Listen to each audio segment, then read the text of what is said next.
Hi, I'm Leah Newman. I'm an associate at a law firm called Holland and Hart.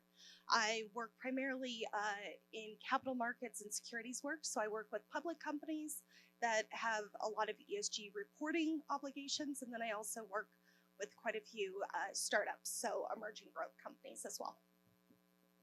Hi everyone. Wait, is this on?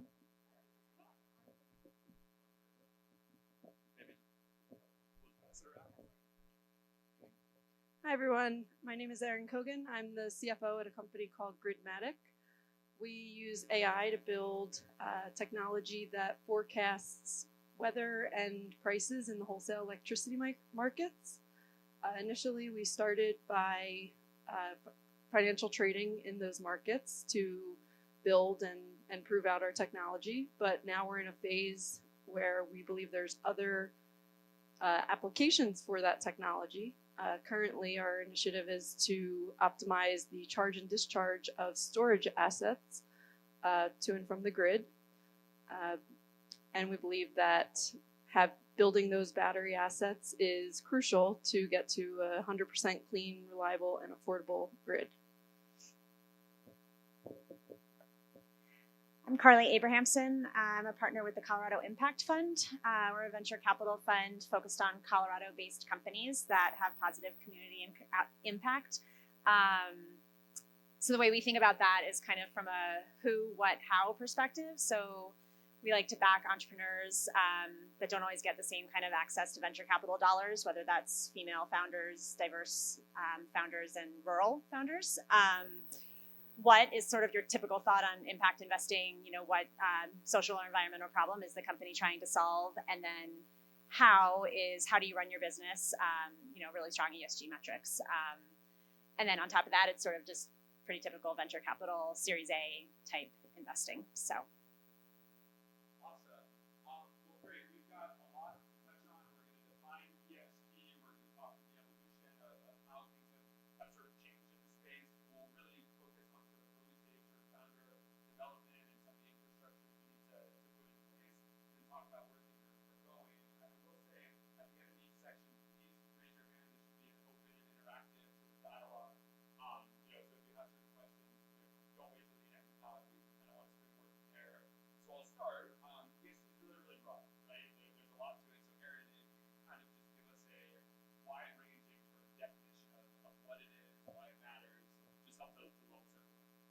Sure. So ESG means different things to different companies and different industries and different size companies.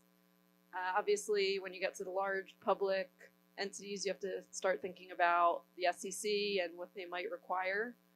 But when you're starting from the startup world, it comes down to, one, putting the infrastructure in place to grow into one of those large companies, but also being able to attract talent and investments and all the things that help a company run successfully. So all of the stakeholders, you have to think through kind of what do they care about, what do they want, and kind of put in place a ESG policy that makes them happy. So from the climate perspective, it's a much different story when you think about a startup than when you think about a very large company. For example, Toyota or Daimler or Gulf, they all had major issues with and settlements for the Clean Air Act. If that happened to a startup, which it would be harder for them to have those kinds of impacts, but that would be extremely detrimental to reputation, the fines. They would not survive that. So that makes it much more important for a startup to start on the right track. If you think about social, D&I, human rights, community interactions, even stuff like data and cybersecurity, all of that falls under kind of the social realm. And again, as a startup, if you screw up something like that, it's going to be much more damaging than if you're Facebook. And then you get to the governance, and that's about kind of how you build your board, making sure you have good diversity on your board, making sure there's transparency from the board and accurate reporting. So all of that also very important. Obviously, boards change as the company evolves, but the board has a huge impact on how the company evolves and how important ESG is going to be to that company.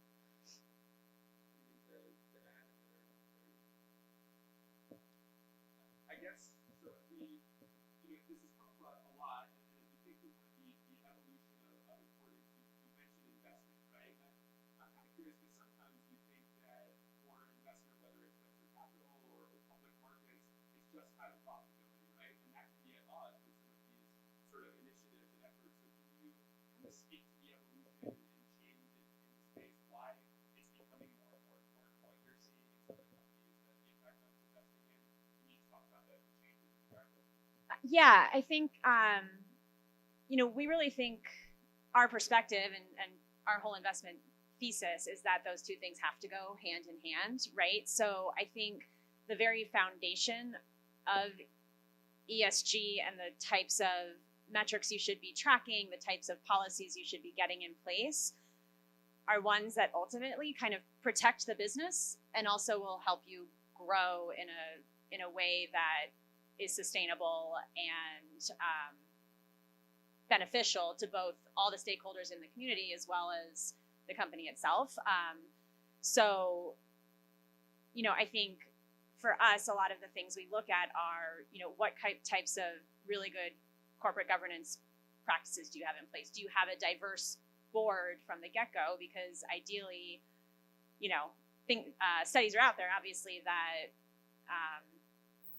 diverse boards lead to diverse ideas, which leads to better growth and revenue for the business. So from an early stage kind of perspective, investor perspective, I think it's important for the growth of the business. And then as you grow too, for some of the larger companies, Erin and I talked about this a little bit, but it really is kind of risk management too. So a lot of these policies help protect the companies. And ultimately, the reason I think this trend has grown in the last 10 to 15 years is that people are realizing that really good ESG policies are risk, help buffer risk in the fuller environment. So, I'm trying to think of an example. So Tesla, obviously you think this electric car company, I'm sure a lot of you saw earlier this year, they basically were like kicked off the ESG.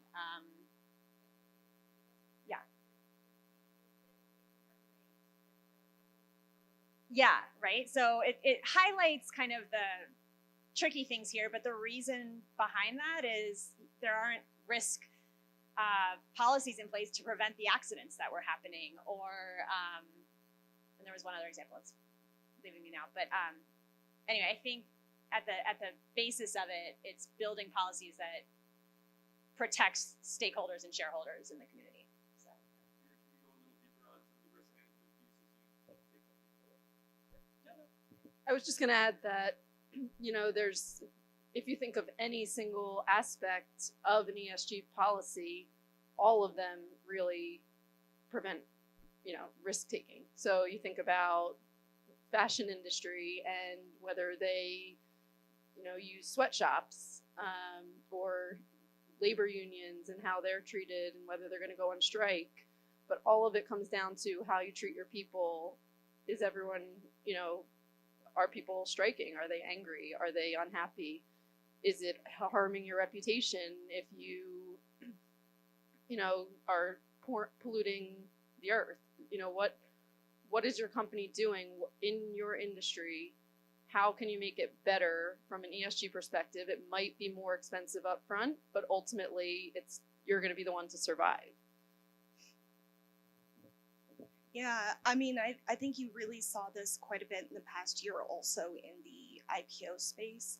So many of the big kind of ticket IPOs before the market kind of fell off were companies that really poised themselves and marketed themselves as being ESG focused. Companies like Allbirds or Warby Parker, Rent the Runway, all of them, if you read their marketing materials, there's such a large emphasis on how ESG permeates every aspect of how they think about their business, how they operate their business, how they compensate people in line with those values. So executive compensation is tied to environmental metrics, right?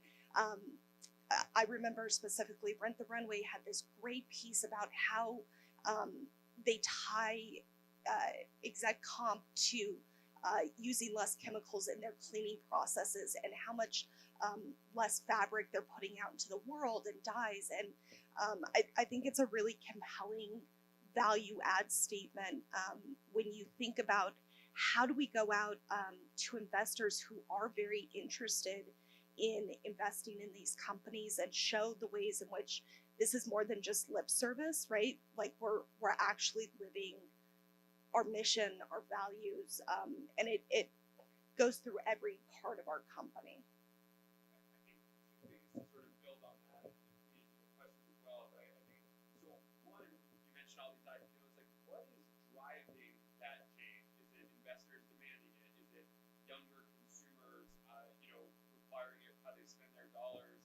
And then the second piece is what's getting in the way of that change, right? Are certain things in place that are preventing companies or individuals from being more aggressive on implementing environmental best practices or things like that? I'll open it up to the group, but what's driving the change and what's getting in the way?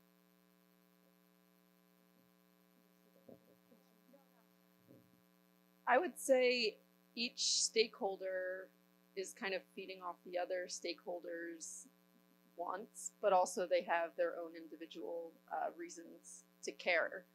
I think investors care because you can raise money more easily if you are a company that promotes ESG policies, and you can hire more easily if you earn the trust, if the employees earn your trust, and vice versa, because they want to work for a company that shares their values. And it's just the way that the world is moving, and it's a circular kind of, it just feeds off of itself. And that's why I think over the last decade or two, it has so quickly become just such an important topic. Yeah, the only other thing I'd add too is I think there's structure getting built around this recently too. Like I think you have, I'm just thinking about like the rise of B corporations and public benefit corps, coming out of Delaware. At first, as an investor, we were like, we don't really know if we should invest in a public benefit corp. Like, how do we know how you balance all the risks and how different stakeholders have to be taken into account? But 8 years later, it's become way more common.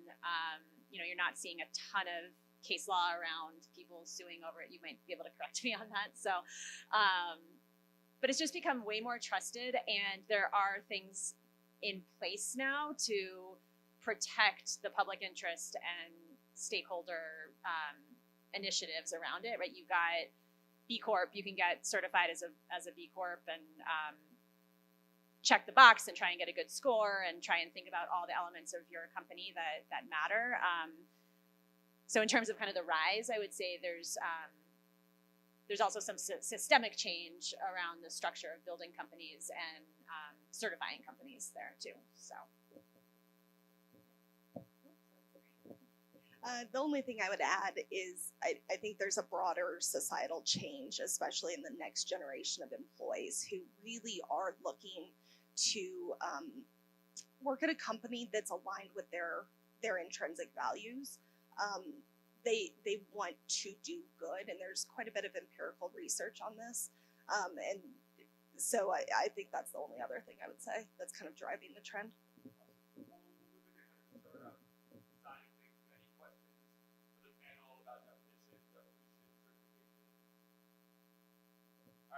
So it's interesting, right? We focused on kind of risk management and risk mitigation as a really important part of this, and yet for startups, it's about moving fast and breaking things theoretically, right? And so those two things kind of are a little disconnected. So I guess it obviously varies by industry and company stage, but for an early stage company kind of getting started, what should they be looking at to institute and implement, and how does that, how do you offset some of the tensions there?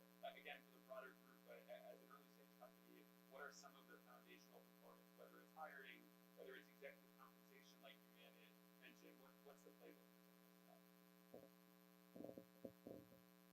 I would say yes, that's true. When you're getting started and you're one or two people and you're trying to just build up, it's hard.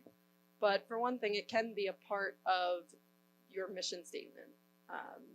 That a lot of companies now, a lot of startups have in their mission statement what they want to, how they want to impact the world, how they want to do good. And that's definitely a part of it. But then there's a whole operational side. And all of these things need to be built up when you're building a business. And they can, as long as it's front of mind and integrated into your company's fabric, into the DNA, you just think a certain way. So for example, with your 401k plan, are you using a provider that invests in ESG funds? Are you giving that access to your employees to do stuff like that? And they recognize that. There's all kinds of things like that. You could create a task force that makes sure that you're saying it's not just a check the box, we did a couple of things, but that you're staying on track with it. And you're thinking about it pretty consistently within how you operate. It's similar to being a good person. Are you generally living your life in a way? Are you holding the door for others and not cutting people off to get into the parking space? The way that you live is also the way that you work if you want to do good and well in the community.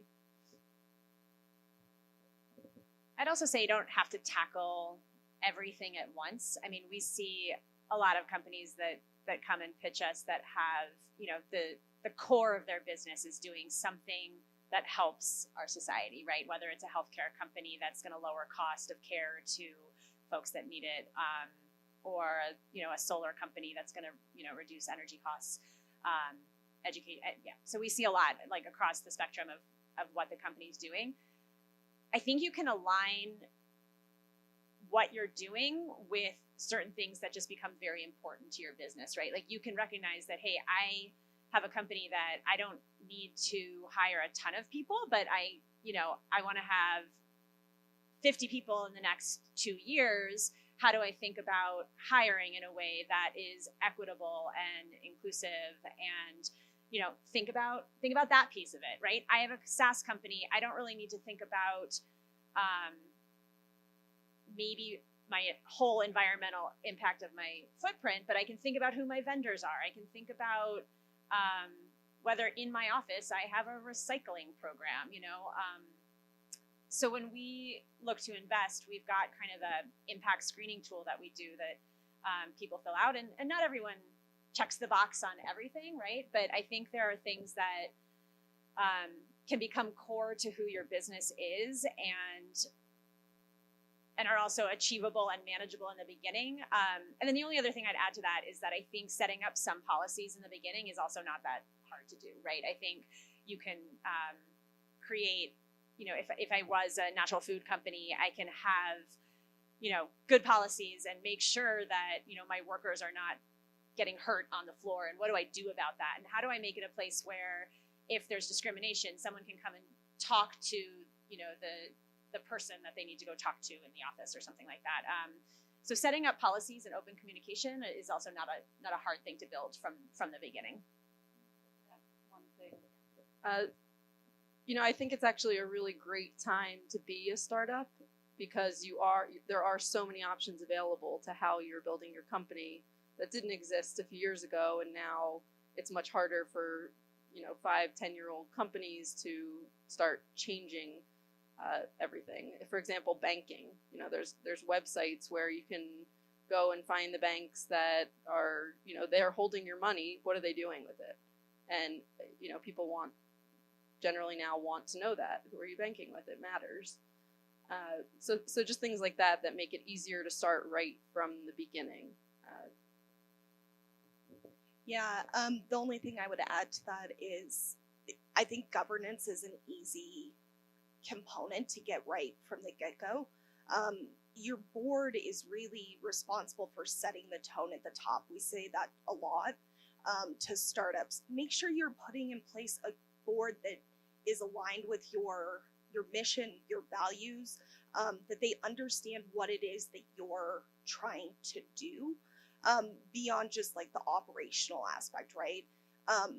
Put them in place because they are really there to be a check and an oversight to make sure that the policies you're putting in place are thought through and do consider the impact that you're having.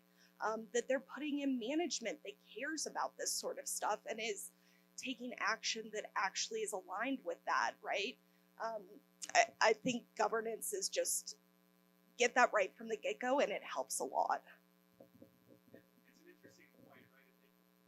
It's so core to the mission, essentially, and that sort of permeates every decision that the organization makes, and hiring and things like that. So it really is self-fulfilling in that way as a very decision-making lens. You mentioned tracking. Maybe an example of an food or apparel space. What are some of the things that early stage startup, let's call it 0 to 20 million in revenue, should be looking at it on a very case-by-case basis? But if we're going to track, our impact across the board, help me understand what we should be looking at and how we should be going about monitoring it. Yeah, so I'm just kind of ticking through environmental, social, and governance there. I think we see a lot of natural food companies that on the environmental side do set up things kind of early on in terms of recycling or supply chain. And then social, I think some things you can think about are, are you paying minimum wage? What kind of benefits are you paying people? And then governance, I think, goes a lot to like what the board is setting up in place too. Who do you have on your board? What kind of risk mitigants do you have in terms of making it a safe, non-discriminatory workplace? So I don't know.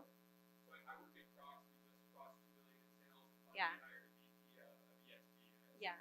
Like at what point in the company's life cycle is it appropriate to hire somebody or have someone whose sole responsibility is this? Or working backwards before you make that hire, does all of this fall to the CEO or whose responsibility does this become within the organization? Seen a difference. I would go back to the task force idea, to have a group of people, a committee of some sort that are responsible for working together to make sure that you stay on track and that all the stakeholders are happy. I would just add, I think that question depends quite a bit on what your company is, right? Like what is your risk of not having somebody that's responsible for ESG? This is an extreme example, but if you're BP, like your need is a lot more than Crocs, right? So I think a task force can work really well. You're seeing a lot of boards put in place subcommittees that are just focused on ESG and risk management. That can be another kind of good governance path to mitigate that risk before hiring somebody also.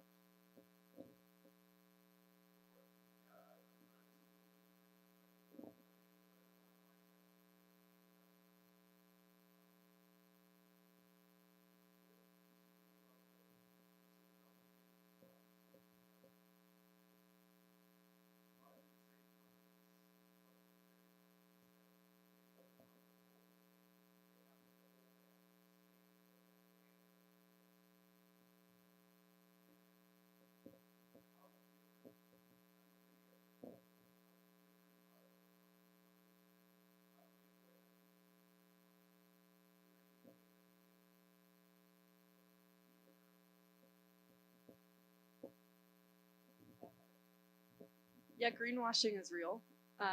Mostly the issue that you're talking about applies to publicly traded companies. I don't know, do you have access to any private companies or funds that you... Yeah, so that's a bit harder. There's a lot of diligence that goes into this. I actually consulted with an ETF called the Vegan ETF, and they basically took the S&P 500 and took out all the companies that they didn't approve of how they weren't responsible from an ESG perspective, and the performance of the fund was actually much better than the S&P 500 because a lot of those companies were kind of out of date and not really, investors weren't bullish on them. So the performance, once you kind of cut out the laggers, it became much better.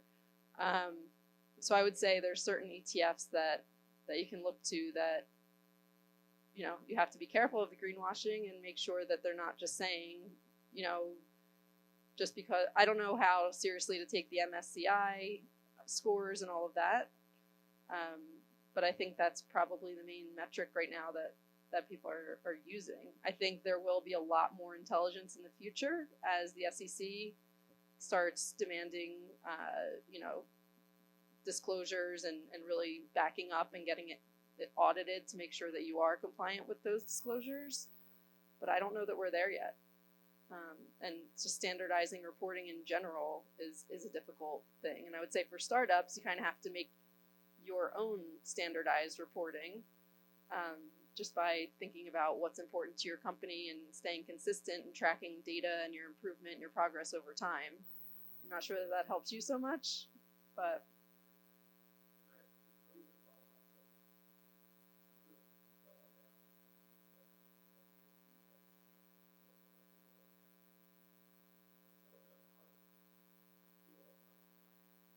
sure.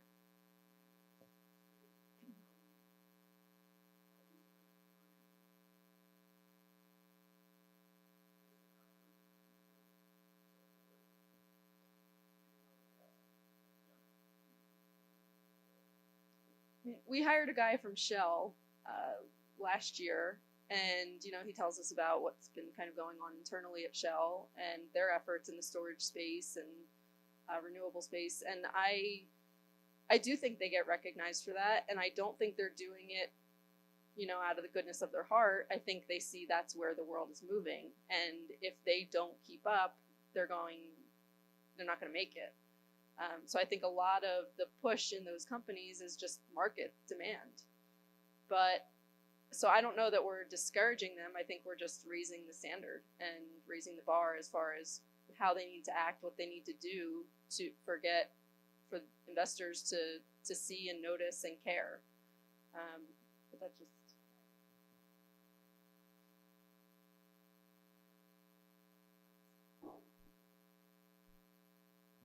So I'm also a financial advisor, and I'm here because my son Craig is the moderator. But it's interesting because I received this question from a client just a few days ago about ESG, and he asked about whether we use ESG funds in our clients' portfolios. And we're a registered investment advisory firm, which means that, and also a firm of certified financial planners, which means we have a fiduciary responsibility to put our clients' interests first. And the Wall Street Journal article of just September 6th, so just 2 weeks ago, says ESG can't square with fiduciary duty. And the article goes on to say that 19 state attorney generals have written a letter to Larry Fink, who's the CEO of BlackRock, and talking about rampant violations of the social interest rule, which is a well-established legal principle not to maximize returns and not to promote social or political objectives. And it goes on to talk about the big three, Vanguard, in addition to BlackRock, and also State Street, who are promoting the ESG agenda. So my question to you as a financial advisor who has this fiduciary responsibility to put clients' best interests first, to maximize returns first, how do I reconcile what I'm doing with respect to that duty with respect to ESG? He's not from Colorado, more of a capitalist. Sorry, but I go for it. I mean, I actually followed Larry Fink quite a bit. I think in the early days he was kind of full of it, and then I started to recognize, and I don't know if this answers your question at all, but I started to recognize that whether he was sincere or not, the impact that he made for ESG and the recognition it was getting was really important. So praise him or don't, I think it's important that it's out there.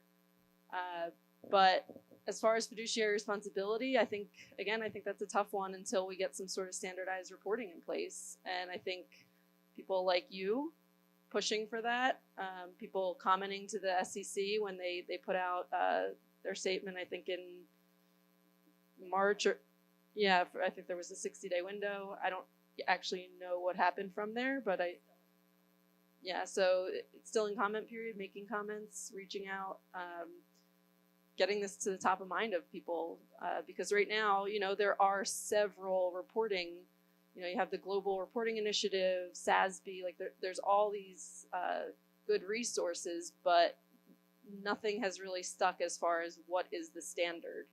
And until we have that, it's really hard to compare apples to apples, company to company, and to figure out, are the companies that you're looking at, the investments that you want to make for your clients, are they the right ones? And I think the best thing you can do is your due diligence and hope that you're getting truthful information from them in their annual reports.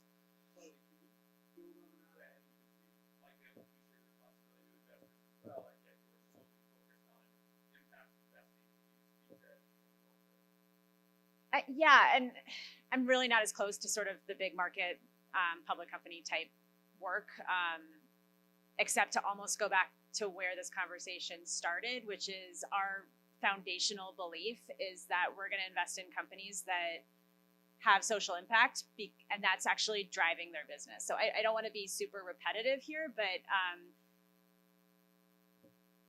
in early stage companies, it resonates with customers, it drives revenue, people resonate with the mission, it helps you build good employee bases, keep, turnover and churn among employees is a huge cost to companies, and bringing in kind of diverse ideas from a diverse team drives revenue. I'm really not as close to kind of the top of the market type of decision making that's happening. I totally agree that standards need to be in place. I think some of these standards are getting pushed down in the early stage space from companies like B Corp. I think that's one thing to kind of take a look at in terms of what drives growth and revenue, in early to mid stage companies as well. But to me, I mean, the foundational belief of what we do is that those two things go hand in hand. So.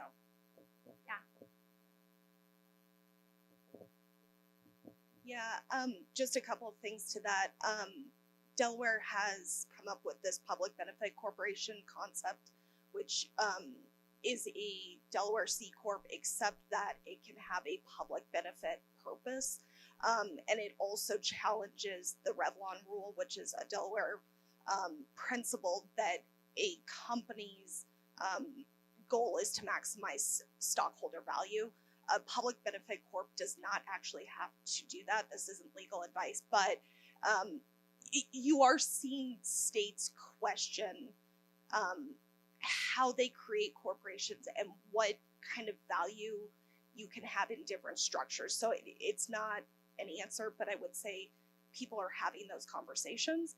I would also say, notwithstanding that people have sent letters to the BlackRocks and State Streets and Vanguards, I will tell you that all of our public companies, every year we go through those lists and look at what is BlackRock saying they care about and how do we ensure that we are in compliance with that, because they are such movers of capital that you have to. I mean, activist movements from activist stockholders have really ticked up in the past couple of years.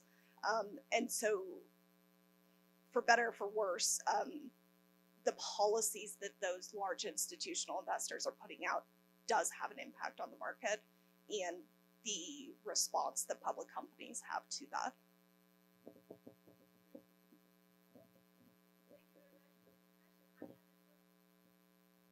Thank you so much. I have the first question to Carly. I attended yesterday the whole day of Denver Startup week, and it was venture investors, and all of them say that we are not social funds. And all of a sudden, I attend the session today, and you're talking on behalf of ESG promotion ideas for the startups. Can you develop a little bit the situation? Why your foundation, your fund is included ESG? Because the people, I have the conversation about 20 people there. So see, we are about money. We are about the investment, return, and interests of our investors and stakeholders. And even one lady, she claim this publicly during the presentation. It's not a shame, she said we're not a public fund.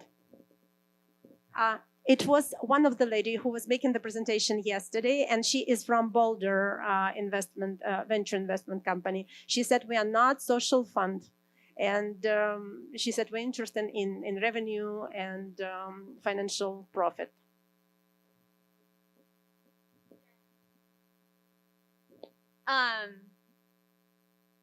I wasn't there yesterday, so I'm not entirely sure.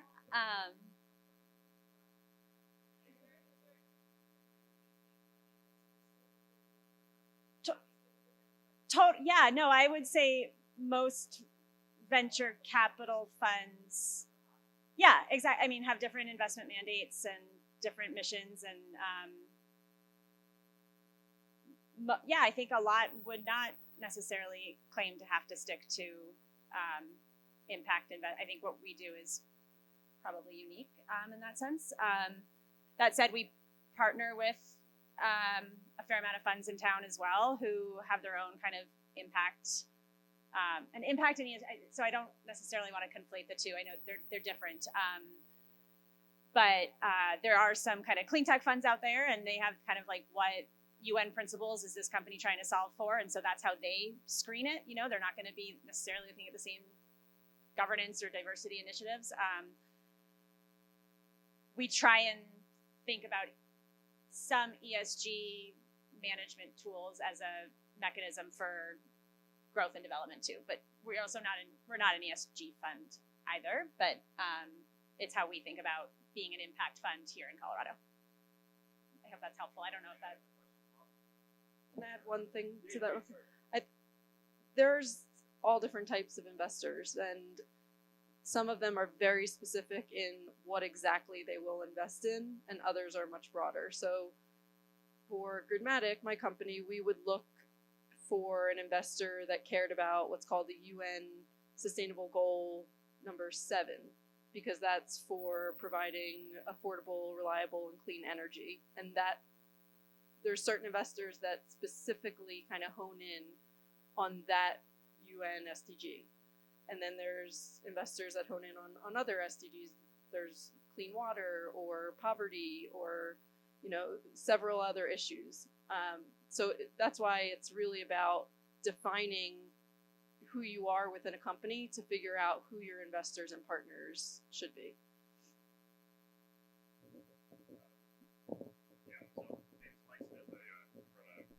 Startup called Acclimate, which is climate management software for small businesses. Good to see you. A couple quick responses to some of the questions here. The first one is for financial advisors. There's a guy in town named Scott Arnold, runs a company called Impact Folio. He can speak to that very clearly as far as fiduciary responsibilities around this. It's risk adjustment. And so there's, in the public equities space, these companies generally outperform in the longer term because they have less risk, and ESG is ultimately risk reduction. And so if you'd like, I can put you in contact with Scott. Ma'am, I was looking over your shoulder. It looks like you were talking about Kristen Sadath. Even though she's a pure capitalist, and she'll tell you that, they have actually a clean tech investment focus, and the reason that they do it is because it outperforms. There we go. So what I would say here is, for like my question to the panel here, is ESG has a tendency to be very policy driven, specifically on the S and the G stuff and a little bit on the E, but there's some very quantitative stuff there. And it's kind of what we've been alluding to here, I think, in these questions, is how do we do these accounting procedures? Obviously, accounting is near and dear to my heart. This is what we do for our customers. What quantitative measures do you use in your portfolio companies, in your own companies, in the companies that you support as clients? What quantitative things do you do, and how do you track that, and why is that important to you?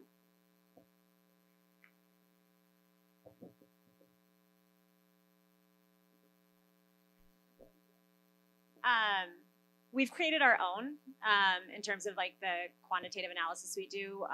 At Diligence, we have what we call our little impact survey that we send to potential companies that we might invest in at the kind of the last stage. Collect that data and then have an annual kind of report that we track on there, and it's publicly available in terms of a lot of the metrics. And ultimately, it is hard, honestly. I think the quantitative part of it is really tricky. And then what we try and do is sort of think about it portfolio wide, and then ultimately our impact report ends up being a lot of qualitative stories as well. If you kind of pull it down from our website, it's highlighting some of the highlights and what actually the effect on the community is. But we try and have some metrics that we believe are important to the companies and their how they are operating. I would say it's like, I'm trying to think about it. It's probably like 3 pages of questions with some room to kind of annotate. The expectation being, no, you might not have this in place yet. How can we help you get there? How can we point you in the right direction? And then, and trying to be a support service too for being an impact-driven company. So.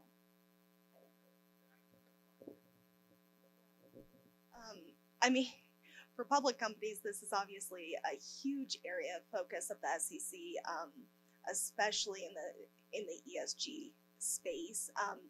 And that's the big question, right? How do you actually quantify it in a way that is auditable, where you are sure that the results are actually accurate and you're not misleading investors? I think it's going to be a very interesting. I don't have the answer. I'll start it by saying that, but it's a question that a lot of people are grappling with. How do we quantify it, and how do we make it usable for investors to actually make decisions on? Because even within the same industry, you're often comparing apples to oranges. So how do you standardize? And it's a great question. Not necessarily an answer, though. I don't know that all of the measurements have to necessarily be quantitative. There's a lot of qualitative characteristics that are really important, especially on the operational side of, how you're building your company and what's at the forefront of your mind when you make decisions. But obviously, yes, quantitative data and progress is important. We are also having a very difficult time figuring out. We have tried to build greenhouse gas models and things like that to figure out our impact. We're at a pretty big growth stage, so I think that becomes much more important as we start partnering up with venture capital firms that care about the impact.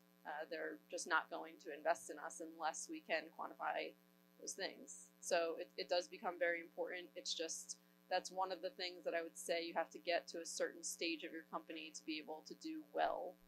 I think it's easier for companies, I talked about the vegan ETF fund that I worked with, and they would very clearly kind of say, this is how many, how much carbon emissions we're saving by not investing in these companies and cutting them out of the portfolio. So things like that. But even then, how direct is that impact? For us, when we help to balance the grid and help integrate renewable assets into it, we can definitely attempt to quantify that, but how direct is that impact? That's what's hard to say. We have about 15 minutes left, and I want to be sure that we touch on where things are headed a little bit and the drivers of that change.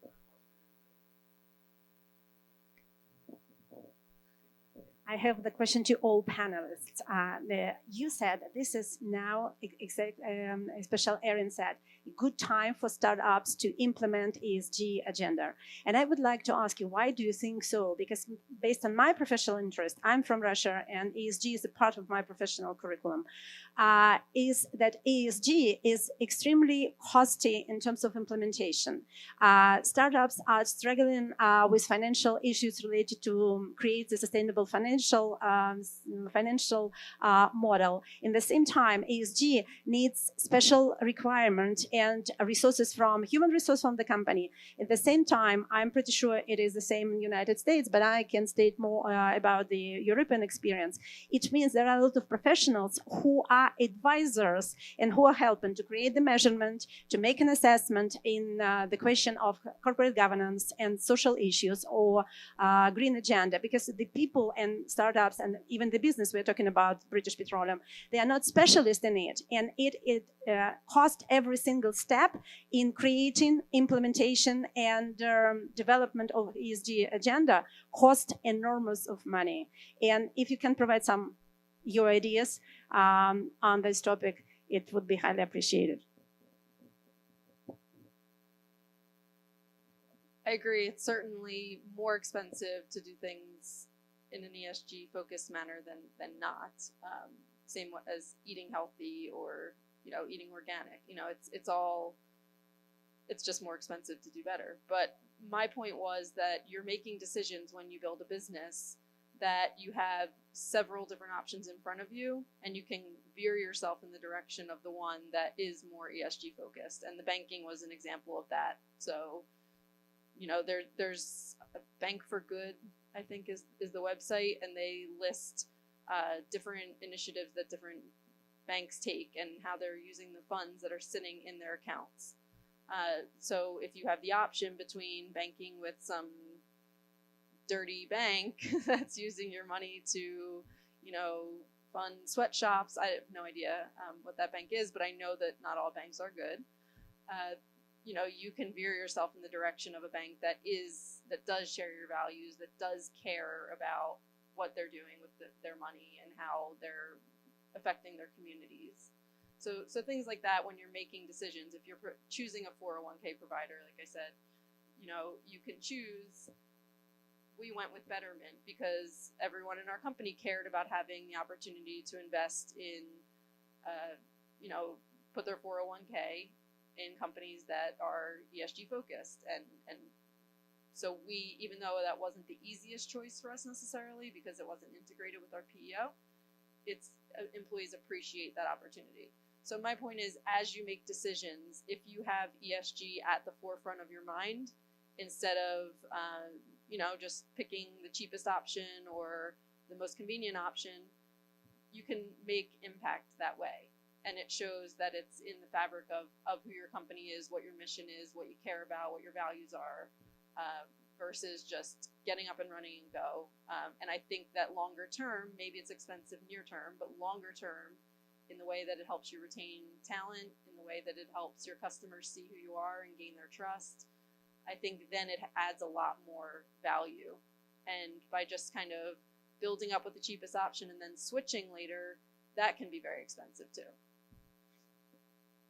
All right, so anything to add on that before kind of going into, okay, so for Carly and Leah, really, I guess, where are things headed in the sense that we talked about the need for certification and direction from big organizations in terms of accounting and metrics like that? We talked about younger consumers and employees really helping to drive this change. We've seen things, I'm not as close to President Biden's sort of climate change initiative and legislation, but that and some of the incentives there pushing things forward. We have companies like Patagonia who essentially just donated themselves to the public good.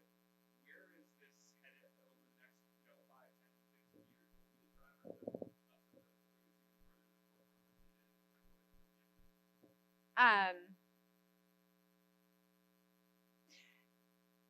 I think there's trends where we're going to see a lot more of this. I think your dad's question also highlights that there is some political blowback to a lot of this right now too, and so I am curious to see how that all ends up shaking out.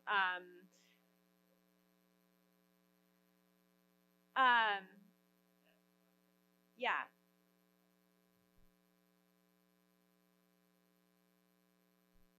Yeah. And just because it's not resolved now, and so we've talked to that point, I guess, at this, like, how do you, what is going to be the answers in terms of actual metrics and, justifying things that way.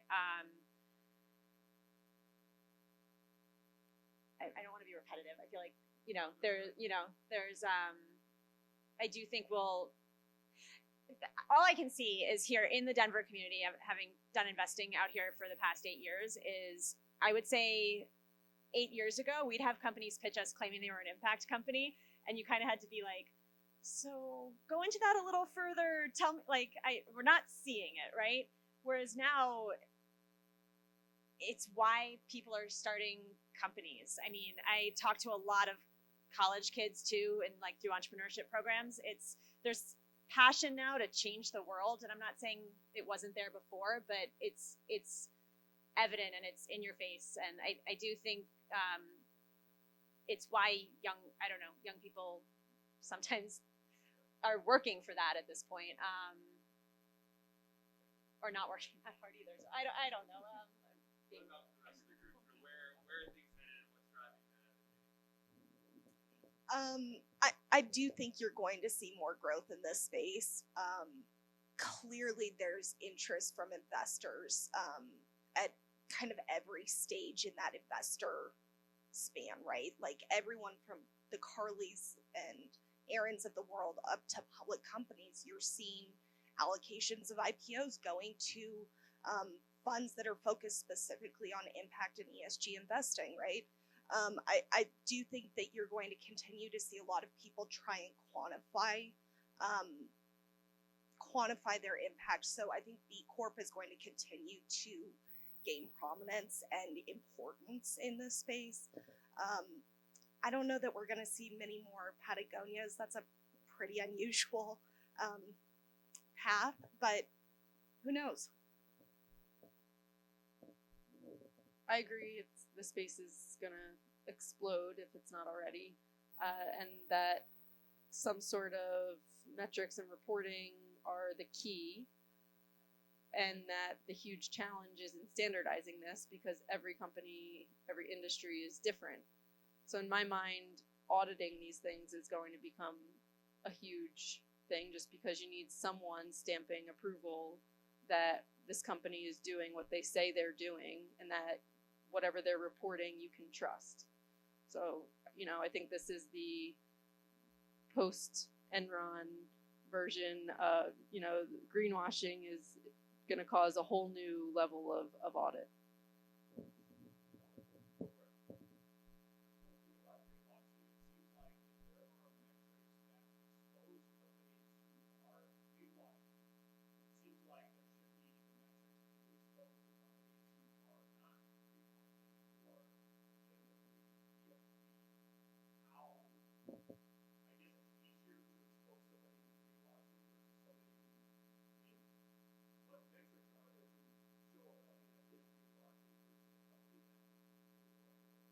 That's why I think auditing is going to become so important, because right now it comes down to trust. Are they reporting what's right? Are they telling us all of it? Is there,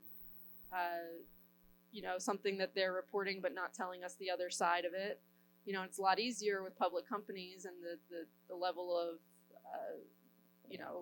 scrutiny that they have. But with startups, that's much harder. You have a small team, generally, and it's just much harder to just be able to trust what they're saying. And obviously, if you're an investor or shareholder in a small company, generally you're much closer to the management team and the board, and you do get the answers that you want. But do you trust those answers without seeing some independent third party reviewing how the company's operating and telling you that this is right? I don't know if Mike wanted to. I feel like there are companies out there and it is crucial to build that trust in those companies, right? So that is part of what these auditing firms are trying to do, is build trust that they've done the work, they've looked at everything, and I think ultimately it is having an effect, and I think it'll become much more mainstream as we start to see more of those types of stamps of approval, and knowing those companies have done the work to kind of certify or audit or give it a score. In some ways, just building on that, is there an onus on the customer to call out certain things that if they're not seeing that right or in ways that they're trusting that aren't Yeah, I think customers spend their dollars in certain ways. If it's kind of a like a consumer good or something like that, how you spend your money and a little. I hate the social media world where you can kind of vilify somebody at the drop of a hat too. So I'm sure that's doable as well. But Yeah, I mean, reviews are. Yeah, and I mean, stockholders can walk, right? Also, they can buy a stake just for the purpose of taking an activist view. So, Although that does become hard. right, absolutely, because